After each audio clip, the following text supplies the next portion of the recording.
بسم اللہ الرحمن الرحیم دوستو، یہ کہانی شروع ہوتی ہے اس وقت سے جب ایک چھوٹے سے قبیلے سے نکلے ہوئے ایک شخص نے عظیم الشان سلطنت کی بنیاد ڈالی اور اس شخص کا نام تھا عثمان غازی۔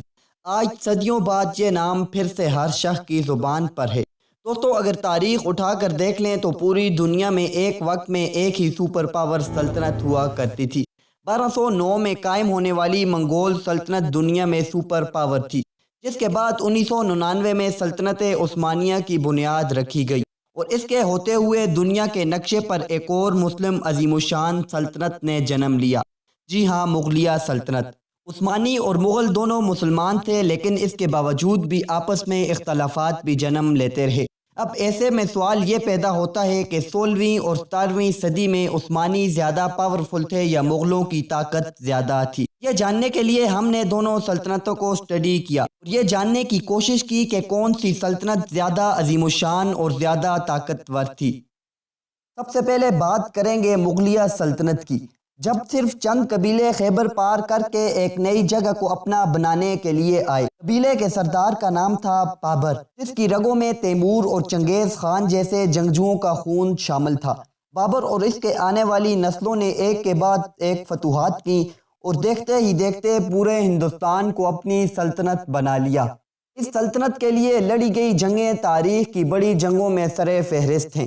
بات کریں اس سلطنت کے رقبے کی تو اس کا رقبہ 4 لاکھ اسکوائر کلومیٹر تک پھیلا ہوا تھا اور یہ دنیا کی سب سے امیر سلطنت مانی جاتی تھی۔ دنیا کی چوتھائی دولت مغل سلطنت کے پاس تھی۔ سلطنت کی جی ڈی پی 300 کے قریب تھی اور 1700 اور 1800 میں کاروبار میں سلطنت مغلیہ کا کوئی بھی ثانی نہیں تھا۔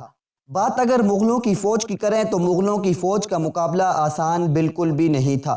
مغل تلوار کا لوہا اس وقت پوری دنیا میں مانا جاتا تھا۔ مغل سلطنت کی سب سے خاص بات یہ تھی کہ اس میں کسی بھی مذہب پر کوئی قید یا پابندی نہیں تھی۔ یہی وجہ ہے کہ مغلوں نے 300 سالوں تک ہندوستان پر راج کیا۔ یاد رہے کہ یہ بتائی گئی ساری باتیں سلطنت کے شروع کے سلطانوں کے دور کی ہیں۔ آخر کے کچھ سلطان عیاش تھے جن کو سلطنت اور عوام سے کوئی سروکار نہیں تھا۔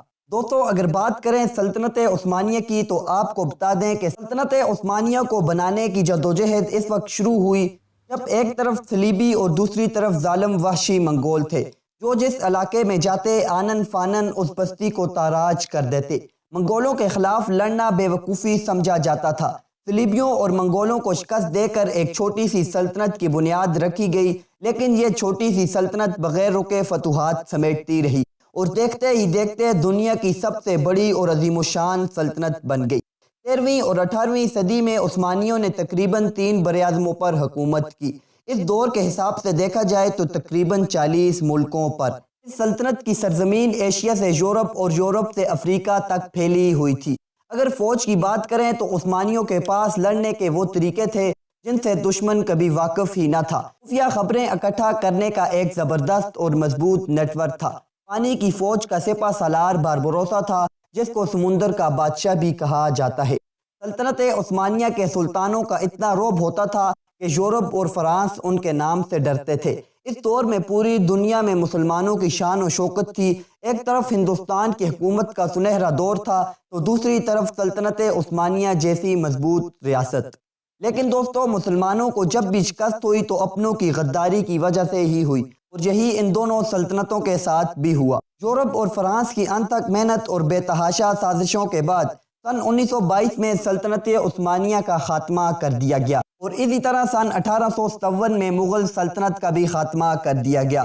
جہاں مغلوں نے 300 سال حکومت کی، وہیں عثمانیوں نے 600 سال حکومت کی۔ لیکن تاریخ آج بھی اس بات کی گواہ ہے جتنا وقت بھی حکومت کی بے مثال کی۔ ہماری رائے ہے کہ مغلوں کے مقابلے میں عثمانیوں کی شان و شوکت اور طاقت بدرجہ زیادہ تھی۔ آپ کی اس بارے میں کیا رائے ہے؟ ہمیں کمنٹ میں آپ کی رائے کا انتظار رہے گا۔